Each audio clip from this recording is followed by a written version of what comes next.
नमस्कार आंगनबाड़ी बहनों, मैं आईसीडीएस वर्कर प्रभा सिंह आपका आपके अपने चैनल में स्वागत करती हूँ।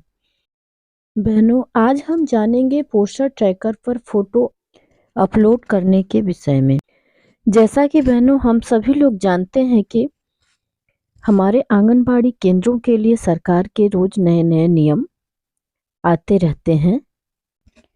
आंगनबाड़ी केंद्रों में जो 3 से 6 साल तक के बच्चों को ईसीसी गतिविधि कराई जाती है, बच्चों को पढ़ाया जाता है। अब इन बच्चों को एचसीएम की व्यवस्था भारत सरकार ने कर दी है।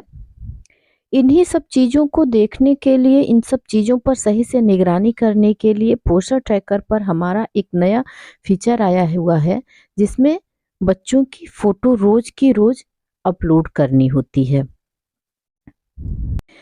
आज हम इन्हीं सब विषयों पर बहनों बात करेंगे कि फ़ोटो हमें कब भेजनी है, कितनी भेजनी है, कैसी फ़ोटो भेजनी है, और फ़ोटो भेजते समय अगर कोई गलती हो जाती है, फ़ोटो ठीक से नहीं आती है, तो उसके लिए हमें क्या करना है।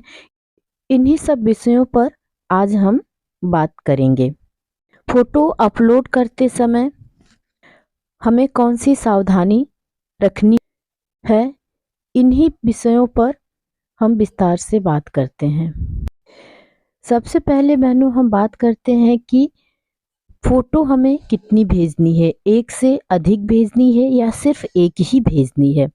आप देख पा रहे हैं फ़ोटो में जब हम कैमरा खोलते हैं पोस्टर ट्रैकर पर अपलोड करने के लिए फ़ोटो, तो वहाँ पर लिखा होता है, जैसा आप देख रहे हैं कि यहाँ फ़ोटो मैंने जो लगाया हुआ है स्क्रीन पर, उस पर भी लिखा हुआ है कि कैप्चर एनी वन एक्टिविटी।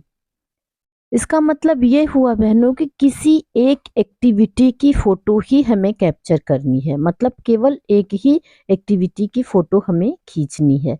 अब वो एक्टिविटी किस समय की होगी ये हमें निर्धारित करना है, क्योंकि बच्चों की संख्या ज़्यादा से ज़्यादा ही हमें दिखानी है।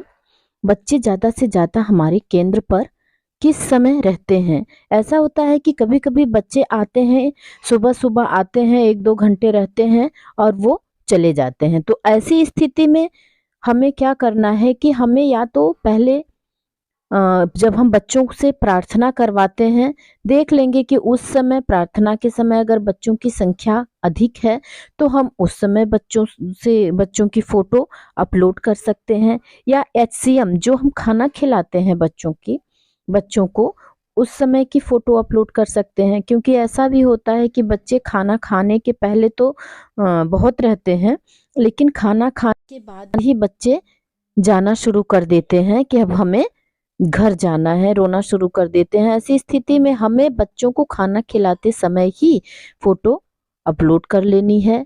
या तो फिर मॉर्निंग स्नैक, अगर आपके यहाँ मॉर्निंग स्नैक आ रहा है तो मॉर्निंग स्नैक के समय भी आप फ़ोटो बच्चों की अपलोड कर सकती हैं। या फिर जो है कि बच्चों को प्री स्कूल एजुकेशन जो हम बच्चों से एक्टिविटी कराते हैं, उस समय अगर बच्चों की संख्या अधिक है, तब भी फ़ोटो उस समय की भी ली जा सकती है। लेकिन इस बात का ध्यान रखना है, किसी एक समय की ही फ़ोटो, केवल एक फ़ोटो ही अपलोड करनी है। इस बात का ध्यान भी बहनों हमें रखना है, जिन बच्चों का हमने एचसीएम भरा है, उन बच्चों की उपस्थिति अवश्य लगाएं।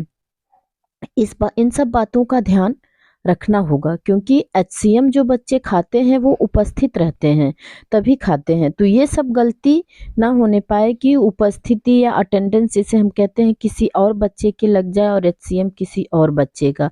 तो ऐसे में सारा डेटा जो हम देंगे वो सब गलत सलत हो जाएगा। तो इन सब चीज़ों का बहनों हम लोगों को ध्यान रखना होगा।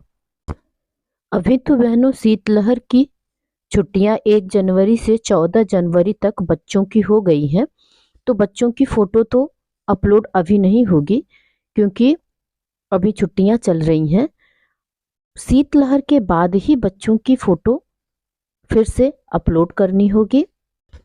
और हाँ बहनों, एक बात तो रह ही गई, अगर फ़ोटो कैप्चर करते समय, फ़ोटो क्लिक करते समय फ़ोटो सही से नहीं आ पा रही है, कभी कभी होता है कि कैमरा हिल जाता है, मोबाइल हिल जाता है, तो फिर जो है कि फ़ोटो अच्छे से नहीं आती है, तो हमें दूसरी फ़ोटो क्लिक करके तभी फ़ोटो अपलोड करनी होती है। दूसरी फ़ोटो क्लिक करने के लिए ऊपर आप जब कैमरे से फ़ोटो लेंगे तो अगर फ़ोटो अच्छी आती है तब भी, नहीं भी आती है तो दूसरा चांस देने के लिए ऊपर कट का निशान बना होता है।